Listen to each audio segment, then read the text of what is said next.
Hey Epic Fails, The Black is back with another Smackdown review in collaboration with WrestlingRevolution.com, the Epic Center for all your wrestling needs. I'd like to first off thank my new subscribers, which is The Future of Wrestling 1, and then The Future of Wrestling in all bold. So I don't know if you're like the same person, or if you're just like somebody else who just happen to have the same name, who happen to subscribe to me in the same week. Either way, welcome. Del345 and Jericho1123, who is Price the Philemon, I think, on WrestlingRevolution.com. He's one of our guys that we chat with all the time during Monday Night Raw chats and during the pay-per-views and stuff like that. So, thank all of you guys for subbing.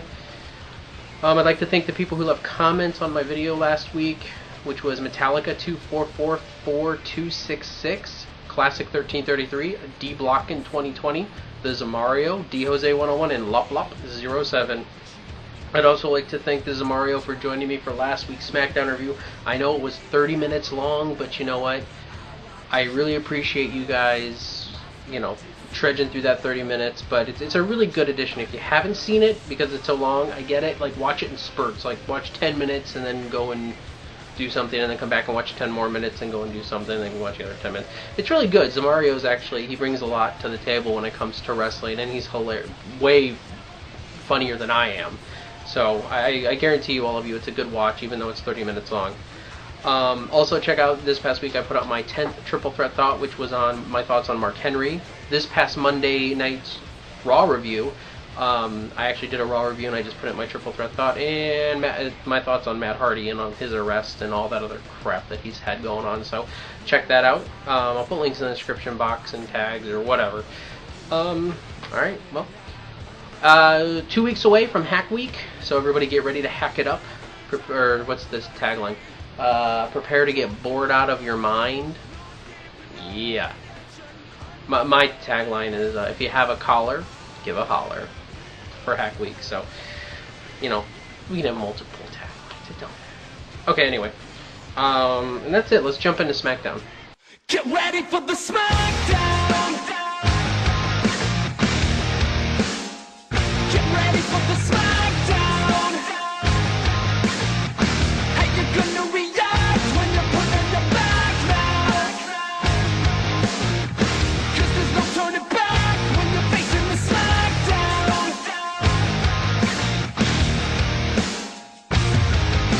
This week's SmackDown is in Dayton, Ohio. We kick off the show with John Laurinaitis in the ring, what we always wanted, with the locker room poured out around ringside, and Laurinaitis is addressing the locker room and the fans in regards to Triple H and stuff for tonight, and he basically says that Triple H has everything under control since firing R-Truth and Miz. He's got it under control. You're a moron, Laurinaitis. Okay, so after that, Laurinaitis introduces the new World Heavyweight Champion, Mark Henry. Mark Henry comes out, opposes the doubters, opposes the people who have doubted him over the years. You said I couldn't do it. Just forget that happened. Sorry. Anyway, so after that, Triple H comes out, and Triple H gets in the ring, and just before he can start talking and grace us with his voice, Christian gets in the ring and interrupts him by saying, how great of a job he's doing as COO and with SmackDown and everything. And he reminds him that he just didn't get that last rematch. The last rematch, he lost the world title. He never got the rematch against Randy Orton after that that awesome no DQ match they had. So Triple H says, "You're right." So he gave him a match for tonight, and it is going to be a Lumberjack match with the entire SmackDown roster around ringside, except for Orton, of course. He's too popular to be a Lumberjack. Anyway, so that's it for that. Christian's kind of like, okay, not best scenario, but whatever. So he's pretty clever. He'll figure something out. Go to the first match of the night, which is Heath Slater versus Sheamus. I gave this 3 out of 5 Black Rangers. This was actually a good back and forth match between these two. They actually let Slater get some moves off and let him do what he does best, and that's wrestle. It was actually back and forth until the very end when Heath Slater slapped Sheamus in the back of the head, and then Sheamus just gets incredibly pissed off and just starts wailing on him. Towards the end, Sheamus does a top rope shoulder block off the top rope, which I guess is going to be one of his signature moves nowadays. And he gets a bro kick on, a nasty bro kick on Heath Slater for the 3. So it was a decent match. I couldn't complain too much about it. It got decent time, decent effort, decent booking, decent score. Next we go backstage to Christian and Kali, where Kali and Christian are talking, and Christian's talking to Kali, and Christian says that he's if Kali goes for the World Heavyweight Championship, then he'll face somebody who's a little bit smaller than Mark Henry, and Kali throughout the rest of the conversation was saying, "You're small, you're small." Yeah, we got it, Kali. Thanks. So, epic fail in that backstage promo there. Next, second match of the night, which we go to, is Wade Barrett versus Justin Gabriel. This is a decent feud that they're building up here. They're just starting to get it rolling. I think this match was good for what it was, but it needed a little bit more time. I still gave it, however, 3 out of 5 Yellow Rangers. Most of the time, Wade Barrett dominated this match until Justin Gabriel could get the momentum going his way, and he could start doing some high-flying, high-octane action. But in the end, I think Gabriel's trying to get in the ring through the middle ropes. Barrett just kicked the crap out of his head, hit a waistline, and got the 3. Clean finish. I'm kind of glad Barrett got over, because he's kind of been everybody's kind of pissing hole this past couple weeks. So I'm glad Barrett actually went over somewhere. So backstage we have Randy Orton. He says he's going to hell for the title. He's going to hell in a cell. Yeah, thanks Orton. You're real clever. Or I'm sorry. Thank you, writers of SmackDown, or the new writers of SmackDown. You're clever. Next, we come back from commercial break. We had another backstage segment with Christian and Big Zeke, and Christian's just kind of sucking up to Big Zeke and wanting to know if he can count on him out there. And he says that Big Zeke he knows he's a future world heavyweight champion. And I just love how these two have feuded in the past and on ECW, and it's just like now it's just like watching them now. It's like, oh, good grief. Third match of the night, which is AJ and Caitlyn versus Natalya and Beth Phoenix. Believe it or not, I give this 2 out of 5 Pink Rangers. Why did I give this 2 out of 5 Pink Rangers? Because the Divas of Doom dominated. I don't agree with Kelly winning at Night of Champions. I don't agree with how they've been booking Beth Phoenix and Natalya most of this time. Except in this match, because, hey, they're the dominant divas that they are meant to be. So I give it 2 out of 5 only because they dominated. Really, it was just a slap fest of AJ and Caitlyn, just getting the slap messed out of them. That didn't make any sense. But in the end, Beth Phoenix hit a glam slam and pinned AJ for the win. Speaking of which, I'm becoming very fond of AJ's work in the ring. She's very good, and I kind of starting to see how cute she is. Video game chicks are hot. Anyway. So next we go to the fourth match of the night, which is kind of disappointing, but I still gave it a decent rating, which was Randy Orton versus Cody Rhodes. I gave this 3 out of 5 Red Rangers. It was a decent match. Even the ending was pretty good, because, in the beginning, Randy Orton started off really aggressive. He was really, trying to play off that, I'm really pissed off that I lost the world title angle. But not long into the match, Cody Rhodes starts focusing on his knee, which Mark Henry injured at Night of Champions. So Cody Rhodes starts focusing on the leg, and they're going back and forth, which is good. They brawl outside for a little bit. They get back in the ring. Towards the end, Cody Rhodes takes off his face guard and hits Randy Orton with it. Goes for a count, gets a 2 count. Of course, the referee's telling Cody to get his mask back on, and why'd that come off? Blah, blah, blah, blah. And right in front of the referee, Randy Orton grabs the mask off of Cody Rhodes' face and beats the freaking heck out of him. So, of course, Randy Orton gets DQ'd, Cody Rhodes wins. So I gave it a 3 out of 5 Red Rangers because that was okay. Afterward, Randy Orton continued to beat the crap out of Cody Rhodes and actually executed Orton's trademark DDT from the middle, while he's hanging from the middle rope. The thing that pissed me off is that that's where it ended. Now, if any of you read spoilers or have read online, Cody Rhodes got the crap beat out of him, and he was bloody and just a crimson mask, and he got RKO'd twice on the commentary table, and it's just. They cut all that out. I'm like, oh, I know it's PG, but come on. Give us freaking something. That would have been awesome. I mean, for that to happen, and for Cody, that has to suck, because for all that to happen, and for him to play that off so well, and all that blood and everything, all that effort, and it just didn't make it on TV. Sorry. It's like, really? I mean, there was stuff like that back in the golden era, which was technically PG. So I don't know. The whole blood thing just kind of there's certain points where blood makes it better. I'm not a huge fan of blood. Like I'm not a fan of like Ric Flair always blading himself and bleeding. But there's certain points where if somebody gets really bloodied up, it adds an effect to both people. You know, like Austin's bleeding at WrestleMania. It was one of those moments where you're just like, holy crap, that dude is messed up. And I think this could have been one of Cody Rhodes' moments where he was just busted open and bloodied, and he's just like, wow. And they just didn't. So that kind of pissed me off. But decent match. I kind of like the end, even though it was gimmicky. So I'm not a fan of DQ endings, but it told a story. Next, we have another backstage segment with Christian, and he's talking to Sheamus. He gives Sheamus a potato, and Sheamus takes the potato, and they talk about it being on the same page and stuff like that, and Sheamus says he's going to be out there, and he will give Sheamus the first world title shot if he wins it. And so I'm a fan of that. I want Sheamus and Christian to go at it for the world title. I mean, they're already starting a feud.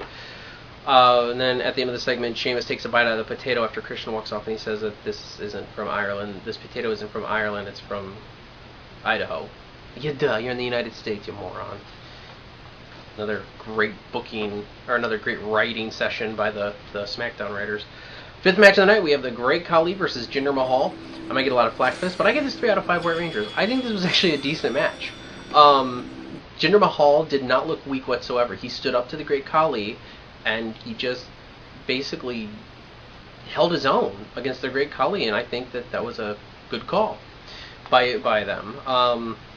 Mahal got a nice DDT off on the Great Khali, which was just one of those moves. But the move of the night, which I don't have the clip, but the move of the night is definitely going to be the two-handed chokeslam on Jinder Mahal from the Great Khali. Great Khali almost drilled him so hard he almost fell on top of Jinder Mahal. That's crazy. I mean, 420 pounds throwing you down and then almost falling on top of you. Seriously, Mahal's probably like dead. So as the Great Khali at the two-handed chokeslam and got the win, but I thought it was a decent match for both these guys. Match 6 of the night, which is Sin Cara 1.0 versus Daniel Bryan. It was a good back and forth match between these two. These guys have worked together the past couple weeks, which is cool. I'm not a fan of the way they're booking Daniel Bryan as of late, but the matches have been okay. In the end, Sin Cara 1.0 was going to go off the top rope to do something on Daniel Bryan, who was in the middle of the ring laid out. Sin Cara 2.0 came out, pushed Sin Cara 1.0 off the top of the turnbuckle to the outside. Then Sin Cara 2.0 jumped on the top rope, hit a senton bomb, and pinned Daniel Bryan for the win. So Sin Cara 2.0 technically, they pulled a Bella switch, but it was unwilling on 1.0's part. So just, they're kind of building this feud, and from what I hear, it's going to be Sin Cara 1.0 versus Sin Cara 2.0 at WrestleMania because Rey Mysterio's iffy for that pay-per-view. So we'll just have to see what happens there. Next, backstage, Christian goes to knock on Randy Orton's door, which is kind of dumb if you think about it, because those two have got enough bad blood. Why would Christian ever go to Randy Orton in the next year for any kind of help? So after that, not after that. He goes and knock on the door, but Zack Ryder comes out before he can knock, and then Zack Ryder gets on the phone with Hugh Jackman, and Christian's trying to talk to him about helping him out, and he's like, "Bro, man, I'm the assistant general manager of SmackDown. I can't show bias, blah blah blah." Hugh Jackman calls him on the phone, and then he says Randy Orton's in, and then he walks off. So it's just another segment with Zack Ryder in it, which was okay. 7th match of the night, and this is not the main event, might I add. Air Boom versus the Usos. I gave this match, and this is match of the night in my opinion, I gave this 4 out of 5 Blue Rangers. This was a great tag team match. Both teams worked really well together. I'm really impressed with Air Boom. I just hate their name. And they obviously won the titles when they weren't a credible tag team, so that kind of dips me the wrong way too. But this was just a great match between two face tag teams that really work well together. I mean, the Usos are showing me a lot over the past couple months that they are a really good tag team, and Air Boom's starting to show me something. So I'm not too disappointed with that. In the end, though, Kofi hits a Trouble in Paradise on one of the Usos, and then Evan Bourne hits a Shooting Star Press for the win. So I think this was a really good match. This is a very small glimpse, and I know Zamario is going to give me flack for this, but this is a very small glimpse that the tag division might be coming to the forefront a little bit. So we just got to keep hoping. For all of our Taggerites out there, the Taggerites, we have to hold strong and hope that the tag division comes back. Next, we finally get to the main event, which is Christian versus Mark Henry, which is a World Heavyweight Championship match and a Lumberjack match. I gave this match 3 out of 5 Green Rangers. It was a good match, definitely. Christian and Mark Henry worked really well together. You know, of course, being the big man versus the little man. Christian got some decent offense off, and Christian really did look like a contender for the title when he was facing Mark Henry, in my opinion. So these two went really back and forth a lot. There was only 1 or 2 spots where they got thrown outside the ring. Christian got thrown up first, and you know they were all going to jump Christian, and then Zeke told them all to back off, you know, because he talked to Zeke earlier, and then Zeke hit a knee on Christian and threw him back in the ring. More progressed, and these guys kind of fought some more. Later on in the match, Mark Henry threw Christian out again. Christian got Mark Henry outside the ring, but then Mark Henry pulled Christian out of the ring. The whole roster just started beating the crap out of Mark Henry. Mark Henry, of course, blew them all off, like, you know, like in Dragon Ball Z. And then threw Trent Beretta. They press slammed Trent Beretta into all of them, and so they were all down. After that, Sheamus came, you know, and Christian was still on the outside. He was kind of heading towards the back, like he was back, and it's like, this ain't worth it. Sheamus came down finally. He was kind of late coming down as a lumberjack, but he threw Christian back in the ring. Mark Henry hit a quick World's Strongest Slam for the win. So I would say it was a decent main event. I gave it 3 out of 5. So pretty good. After that, Orton comes out, and of course, you know, he starts beating on Mark Henry. Of course, I got to make Randy Orton now look like he's strong, even though really Mark Henry should just kill him. Just eat him. Just eat the Orton burger. What did I give the night as a whole? I gave the night as a whole 4 out of 5 Blue Rangers. I really enjoyed tonight. There were 8 matches. The promos were short and sweet. The opening segment was okay. It could have been better. All the matches, I mean, I think there was, 1, 2, and that was the Divas match, so that's pretty much to be expected. Oh, the Booker T quote of the night during the main event. Booker T says, Christian is working his bicycle. Christian is working his bicycle how? There's only one way to work a bicycle. I mean, I've never heard that. There was one point in the night, though, where Josh Matthews and Michael Cole were using all of Booker T's like favorite taglines and stuff throughout the whole thing, and I was cracking up because they were going back and forth just losing his taglines, and Booker T was getting pissed off. So Booker T's pissed off. I'm happy. So great night, I would say, of SmackDown as a whole. Not perfect, but it still was pretty good. I mean, you know, some matches lacked time, but they had a lot of quality. That wraps it up for this week's edition of SmackDown, and I hope you enjoyed my review. Please comment, like, and subscribe, and I hope you enjoyed.